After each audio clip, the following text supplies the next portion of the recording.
But there's going to be one team that's going to play solely as a team. No man is more important than the team. No coach is more important than the team. The team, the team, the team. Looks deep for Anthony Clark. Waits for it. Hit. Caught. Hey, they said you can't be Ohio State. Now what? Brady gets terrific. Throws it, and in. Touchdown, Knight again. Schultz just before Brazil got him. And a leaping interception by Woodson. Harbaugh back to throw over the middle. Caught by Collier at the 5 on his feet. Touchdown, Michigan. On its way. It's good. He's 5'7", 179 pounds, a junior at Michigan. But Jamie Morris packs a wallop, and he delivers for Bo Schembechler. And here's your first play. Pressure coming. Sack. It is Glenn Steele, number 81, who fought his way through the traffic. Option. And Robinson calls his own number, and he's going to score. Oh, an easy touchdown for Robinson and Michigan.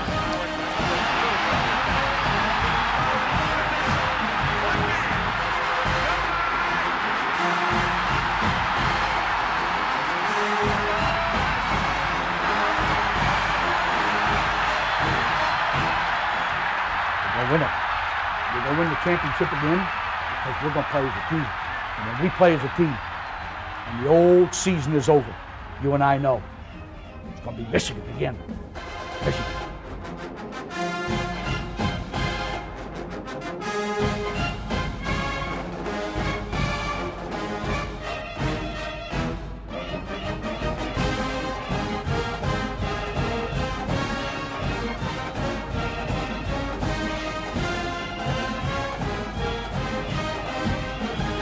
Hey, Steve Deace here with an impromptu episode of Michigan Podcast after the big news on Friday. Ward Manuel actually did it, ended this abomination of a basketball season and program under Juwan Howard, and it's very sad. Didn't have to end this way, but over the course of his career, once he got past what John Beilein had built, Juwan Howard proved he could not sustain a roster, could not retain a roster, could not recruit a roster. Took no initiative whatsoever, really, on the NIL front.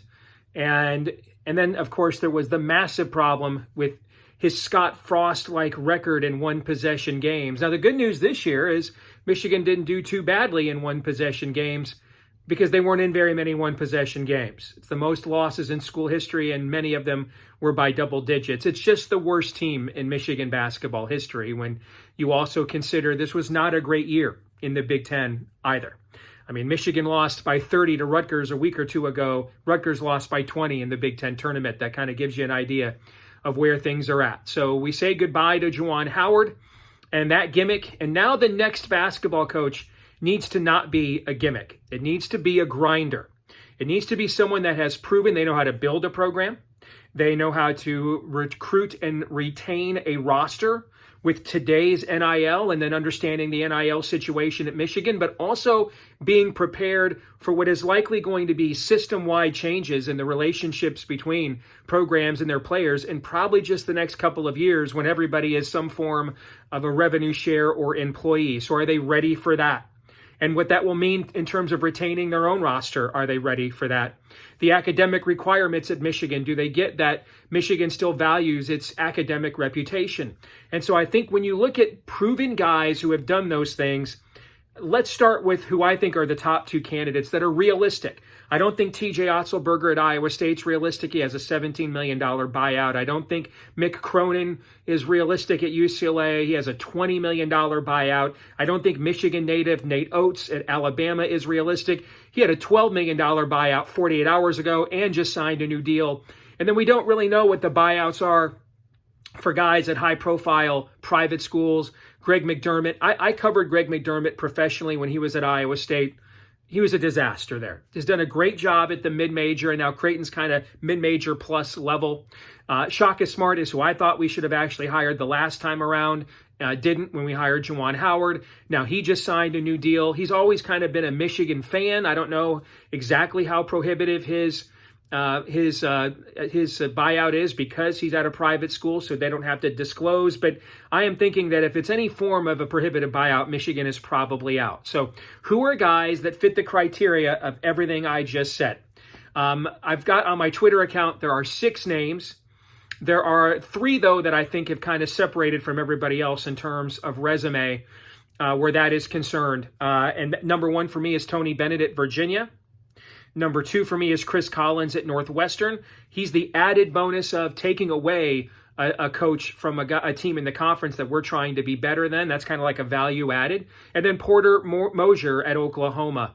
I love the idea of Dusty May. He fits that criteria too.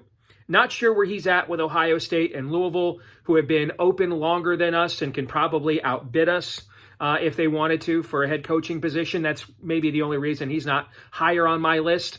But I think it needs to be somebody like that. I'd look at the Abdur Rahim. I'd look at the South Florida coach as a wild card. His resume is way flimsier than some of the other guys on my list, like Nico Medved at Colorado State, who's kind of a poor man's John Beilein, kind of wunderkind, offensive whiz guy, X's and O's, kind of genius guy. And then Darian DeVries at Drake. He coaches 15 minutes from where I live. And if you look at Drake, they had a Final Four team in the John Wooden years of UCLA. They played them, in fact, in a Final Four that was 50 years ago. Since then, they've had one meaningful basketball season until Darian DeVries showed up, and he could probably bring his kid with him, who's an All-American. So that's also somebody to take a look at, because I've seen firsthand what that guy has done at Drake, a program that was a coach killer at the mid-major level for really several decades, and he has turned it into a perennial contender in the Missouri Valley Conference. But I would look at the South Florida coach, Abdur Rahim. His resume is flimsier than all the names I just mentioned, but if you look at what he did at Kennesaw State, 27 wins at South Florida. These are programs that have been dead ends for coaches. It's possible he's the next big thing in coaching. And so can you get him now before everybody realizes that? I'd interview him. His resume doesn't come close to any of the other names that I just mentioned, but I would interview him just to be on the safe side. But that's where I think Michigan basketball is headed, and I think it will be an upgrade. Let's talk about whether or not to bring back John Beilein as we close this out. Who doesn't love John Beilein? He's the basketball Bo Schembechler. Okay, he's the greatest basketball coach in school history. He's 71, all right? And so what you need out of him is a commitment. Can you be here? Well, first of all, I'm not even sure Ward Manuel and John Beilein can work together anyway, given how things ended the last time they did. But let's assume that interpersonal dynamic river Styx can be crossed, all right? I still need to know, is John Beilein, is he going to coach for another 3 years? At least. But at least, you need at least 3 years. At 71. He left before all hell broke loose in college sports, which is what we're seeing right now. He said his expectation that all hell would break loose in college sports is one of the reasons why he left. So at 71, is he willing to come in here and deal with stuff? I mean, that's about as old as Nick Saban was. And he said he dipped, poured one out and said, I'm done with this. I don't want to deal with this stuff. So John Beilein want to come in at 71 and deal with this stuff? I don't know. And his son has nowhere near the resume to make his son flamed out at a Lemoyne and is coaching like some semi-pro gimmicky league. He has no resume of qualification. If his name was Patrick anything other than Beilein, this wouldn't even be a consideration. No, we're a bigger program than that. So that's the idea of him being a coach in waiting. He doesn't have the resume for that. Anything close to it, in fact. So what you need from John Beilein is you need to know, if you're Ward Manuel and if you're us, Michigan fans, are we getting a call next offseason? I did it for a year. Man, it's harder than I thought. Peace out. We can't afford that. So I love the idea of bringing John Beilein back. I'm not sure how much I think John Beilein misses teaching basketball. I don't know how much he misses everything else that goes into leading a major college basketball program right now. Sure, I'd ask, I'd find out, but you need a 3-year ironclad, look me in the eye, okay, DNA swab, and we put your family crest insignia in blood on the covenant. 3-year level of commitment before I made that move. And anything short of that, you can't. The program can't afford it, as great as he was. You can't bring Howard Schnellenberger back past his prime. Okay?